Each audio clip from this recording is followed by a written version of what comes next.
नमस्कार दोस्तों। एक मैं देख रहा था आज प्रोग्राम, अपने आप को साइंस जर्नी बताते हैं कि अकीत सर हैं कि पता नहीं क्या नाम है कोई, कि बौद्धों का इतिहास गाया जा रहा है बस वो, और क्या तुर्रा क्या मार रहा है उस पर से। हिंदू धर्म पर चर्चा कर रहा है, क्या हिंदू धर्म पर चर्चा कर रहा है कि देवी देवताओं को उद्भव कैसे हुआ। वाह वाह। और दिमाग दिमाग देखो आप, उसका क्या कह रहा है वो, कि पहले स्वर और नहीं था, और स्वर नहीं था। अरे अस्वर जो है प्रकृति में पहले दिन से था। नहीं पता तो बड़े बड़े गुरुओं के पास जा, उनके चरण दबाओ, उनसे पूछ, वो बता देंगे कि अस्वर था। अस्वर अ आ ई जो होता है ना, स्वर होते हैं ये, अ क ख ग, ये व्यंजन होते हैं। मनुष्य अपनी यात्रा में पहले स्वर बोलता है, बच्चा भी अपनी यात्रा में पहले स्वर बोलता है, उसके बाद वो व्यंजन पे आते हैं। आप भी देखेंगे कोई पशु पक्षी, कोई जीव जंतु स्वर ज्यादा बोलता है और व्यंजन कम बोलता है। जैसे किसी कौवे ने बोला काव, क है इसके अंदर, आ है, वो है, का भी व्यंजन है और वो भी व्यंजन है, लेकिन उसे ज्यादा क्या बोला, काव काव काव काव। क स्वर आ ज्यादा बोला, आ को लंबा बोला।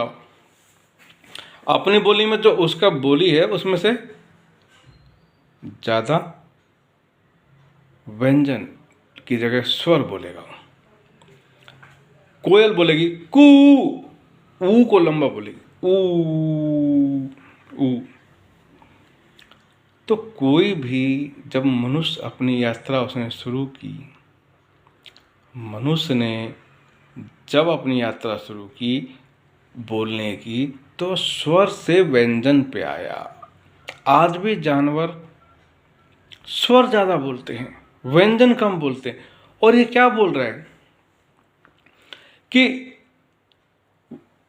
ओ था ही नहीं। अरे ओ नहीं था तो आ कहां से आ गया। ओ से आ ओ से आया है। ओ के लिए प्रयास नहीं करना पड़ रहा है, लेकिन आ के लिए प्रयास करना पड़ रहा है, आ। तो ऐसे लोग, इनकी बुद्धियों को क्या कहा जाए, जो हिंदू धर्म पर चर्चा कर रहे हैं। अरे हिंदू धर्म पे चर्चा करने के लिए कम से कम किसी हिंदू गुरु के चरणों में जाके बैठो तो सही, हिंदू गुरु के चरण दबाओ तो सही।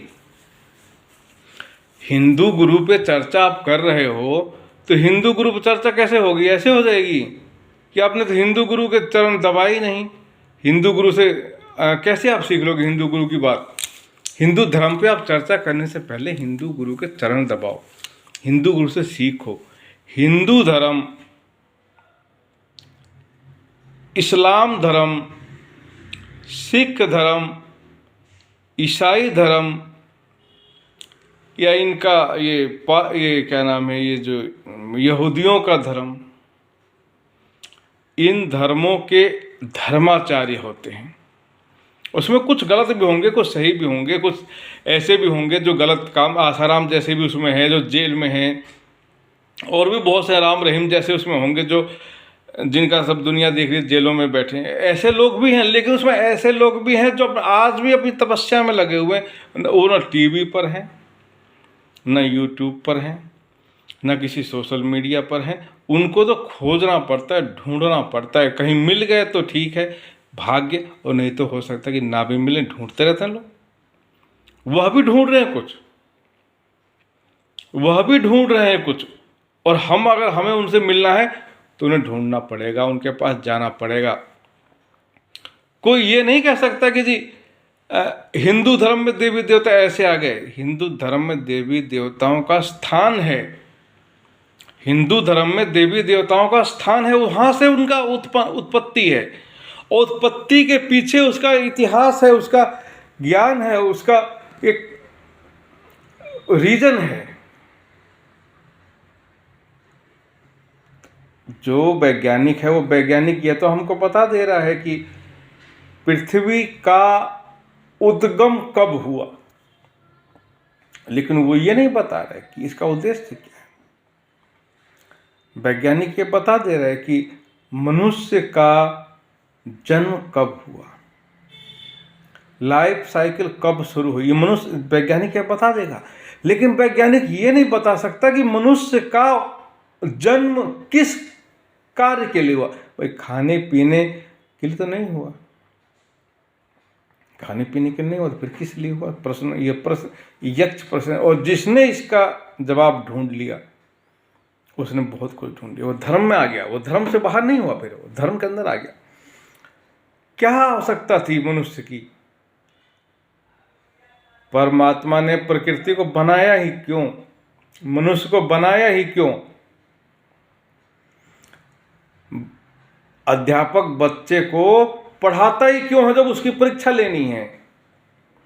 परीक्षा लेता ही क्यों है जब उसी को पढ़ाना है? समझ, इस प्रश्न को समझिए। अध्यापक बच्चे को क्यों पढ़ाता है और फिर परीक्षा क्यों लेता है? वो इसलिए लेता है कि बच्चे की योग्यता को वो जांचना चाहता है, बच्चे की योग्यता को वो जांचना चाहता है, बच्चे को कुछ देना चाहता है, बच्चे को कुछ देना चाहता है। और जब बच्चे को वो कुछ देना चाहता है तो उस देने से पहले वो उसको चेक करना चाहता है। क्या देना चाहता है?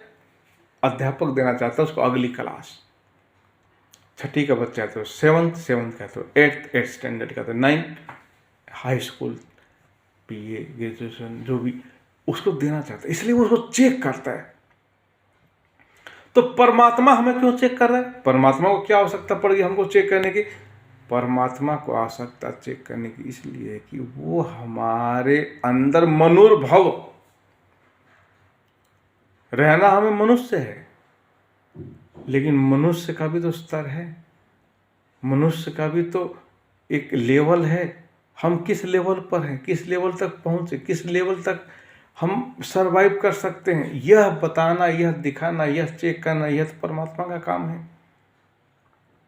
इसलिए परमात्मा की आवश्यकता है, धर्म की आवश्यकता है, और धर्म में देवी देवताओं का स्थान है। आप कहेंगे क्या स्थान है देवी देवताओं का? अब धर्म तो अग्नि को देवता कहा है, धर्म ने अग्नि को देवता कहा है। अब कोई कह दे कि अग्नि देवता नहीं है, अग्नि का मेरे को सहयोग नहीं चाहिए। देवता मैंने देने वाला, जो हमको दे रहा है, जिसे हम ले रहे हैं, जो हमें दे रहा है और बदले में कुछ नहीं लेता है, वो है देवता। तो कोई कह दे कि अग्नि की मुझे आवश्यकता नहीं, तो अब अग्नि से तो खाना बनता है, भूख लगती है, ट्रेन में जाते हैं तो ट्रेन में अग्नि का इंजन चलता है, अग्नि से, वो भी एक अग्नि है। अग्नि कई तरह की होती है, मैं इस पर अग्नि पर वीडियो बना दूंगा अगर आप लोग कहेंगे तो। लेकिन सच्चाई को जानने की आवश्यकता है मेरे दोस्तों, समझने की आवश्यकता है। इसलिए ये बड़ा गंभीर विषय है। अग्नि जो है, कोई कह दे किसी भी धर्म का हो और कह दे मुझे तब अग्नि की आवश्यकता ही नहीं है, मैं अग्नि से बिना काम करूँगा, अग्नि मेरे लिए देवता नहीं है। हम भी देखें उस आदमी को जरा, कितने दिन जिंदा रहता है, हर जगह उसको अग्नि चाहिए, लाइट जला के अग्नि अग्नि लाइट में अग्नि है, ये अग्नि ले रहा है, भोजन में अग्नि ले रहा है, कहीं जा रहा है तो अग्नि ले रहा है। तो अग्नि अगर देवता है, जल अगर देवता है, हमारा देवता है, हम उसको देवता मानते हैं, तो ये वही है कि किसी माता पिता ने हमको पाला पोसा, गुरु ने हमको सिखाया पढ़ाया, हम उसको पैर छू के उसका धन्यवाद करते हैं, उनका आदेश मानते हैं, उनकी आज्ञा मानते हैं, उनके कहे में चलते हैं। यह असल में है क्या? यह देवता का अपने ऊपर से कर्ज उतारना है। तो ये तो कोई कठिन काम, कोई बड़ी बात नहीं। हर व्यक्ति को करना चाहिए, हर व्यक्ति करता है, और जो नहीं करता वह भी करता है। जो कहता है कि मैं नहीं करता वह भी कर रहा होगा।